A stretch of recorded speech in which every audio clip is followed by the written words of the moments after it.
आज हमारे पास जो जानकारी है वो हमें सीधे महात्मा बुद्ध के जीवन में ले जाती है। हम समझने की कोशिश करेंगे कि कपिलवस्तु के राजकुमार सिद्धार्थ आखिर गौतम बुद्ध बने कैसे। ये सिर्फ कुछ तारीखें या जगह नहीं है, बल्कि एक गहरे बदलाव की कहानी है। चलिए शुरू करते हैं। हाँ, बिल्कुल। और किसी भी दर्शन को या कह लें विचार को समझने के लिए उसके स्रोत मतलब उसके संस्थापक के जीवन को जानना बहुत जरूरी हो जाता है। हमारे पास जो डिटेल्स है वो उनके जीवन की मुख्य घटनाओं पर ही फोकस करती हैं, जिनसे उनके पूरे सफर की एक रूपरेखा सी बनती है। तो कहानी शुरू होती है करीब 563 ईस्वी पूर्व में लुम्बिनी वन में उनके जन्म से। ये जगह आज नेपाल में है। पिता शुद्धोदन थे कपिलवस्तु के शक के शासक, और माँ महामाया देवी वो कोलियगढ़ राज्य से थीं। हाँ, और एक बात और, जन्म के कुछ ही दिन बाद उनकी माँ का देहांत हो गया था। हाँ, सही कहा। तो उनका पालन पोषण फिर उनकी मौसी विमाता गौतमी प्रजापति ने किया।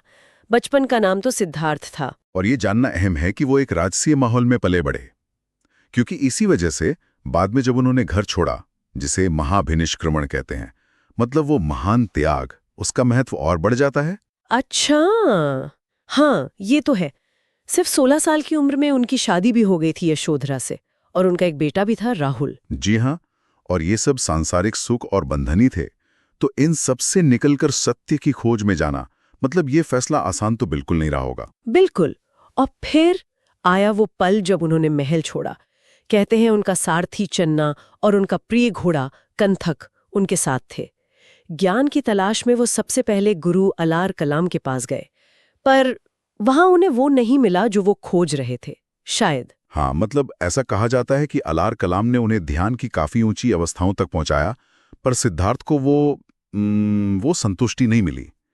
उन्हें लगा कि यह स्थायी मुक्ति का रास्ता नहीं है, परम ज्ञान की तलाश अभी बाकी थी। अच्छा। तो यहीं से उनकी अपनी बिल्कुल अलग खोज और तेज हो गई, जो उन्हें उरुवेला ले गई। आज हम उसे बोध गया कहते हैं। और वहीं पर 35 साल की उम्र में वैशाख महीने की पूर्णिमा के दिन, ये दिन बड़ा खास है, निरंजना नदी के किनारे एक पीपल पेड़ के नीचे उन्हें वो ज्ञान मिला, संबोधि जिसे कहते हैं। जी, परम ज्ञान। और तभी से सिद्धार्थ गौतम बुद्ध कहलाए, मतलब जो जाग गया हो, प्रबुद्ध। हाँ, और बोध गया तो आज भी पूरी दुनिया के लिए एक बहुत बड़ी प्रेरणा की जगह है। और आपने सही कहा, ज्ञान प्राप्ति का दिन भी वैशाख पूर्णिमा का ही था। ये तारीख उनके जीवन में बार बार आती है, ये देखने वाली बात है। ज्ञान मिलने के बाद बुद्ध ने अपना पहला उपदेश दिया सारनाथ में। उस समय उसे ऋषि पत्तन कहते थे। वहां उन्होंने अपने 5 पुराने साथियों को उपदेश दिया।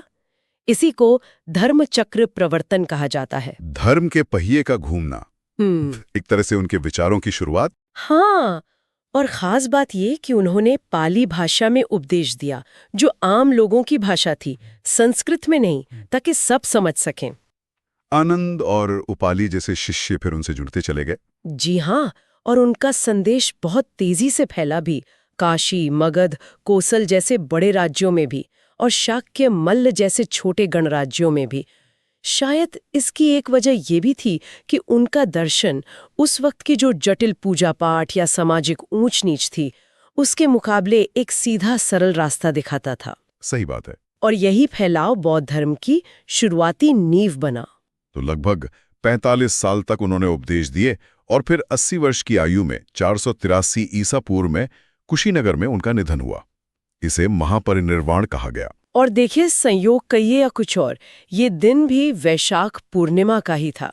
हाँ। ये तो कमाल है। हाँ। तो अगर हम देखें, उनके जीवन के 4 मुख्य पड़ाव स्थल बिल्कुल साफ हैं। लुम्बिनी जहां जन्म हुआ, बोधगया जहां ज्ञान मिला, सारनाथ जहां पहला उपदेश दिया, और कुशीनगर जहां महापरिनिर्वाण हुआ। ये जगह आज भी उनकी यात्रा की कहानी कहती हैं। तो हमने देखा कि कैसे एक राजकुमार सिद्धार्थ, जिसके मन में ढेरों सवाल थे, वो सच की तलाश में निकला और बुद्ध बन गया। ये सिर्फ घटनाएं नहीं है, ये एक पूरी मानवीय यात्रा है। तो इन सब जानकारियों से हम क्या समझ सकते हैं? मतलब निचोड़ ये है कि दुनिया के इतने बड़े दर्शन की जड़ें किसी काल्पनिक कहानी में नहीं, बल्कि एक इंसान के असली जीवन, उसकी खोज, उसके संघर्ष और उसके ज्ञान में है। ये बातें हमें उस व्यक्ति से जोड़ती हैं जिनके विचारों ने आज करोड़ों लोगों को प्रभावित किया है।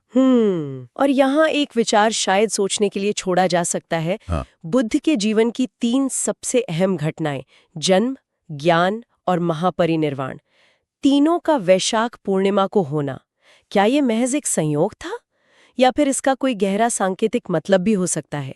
इस पर सोचा जा सकता है। ऐसी जानकारी के और भी वीडियो देखना चाहते हैं तो आप वीडियो को लाइक और चैनल को सब्सक्राइब जरूर करें। मिलते हैं अगले वीडियो में, तब तक के लिए धन्यवाद।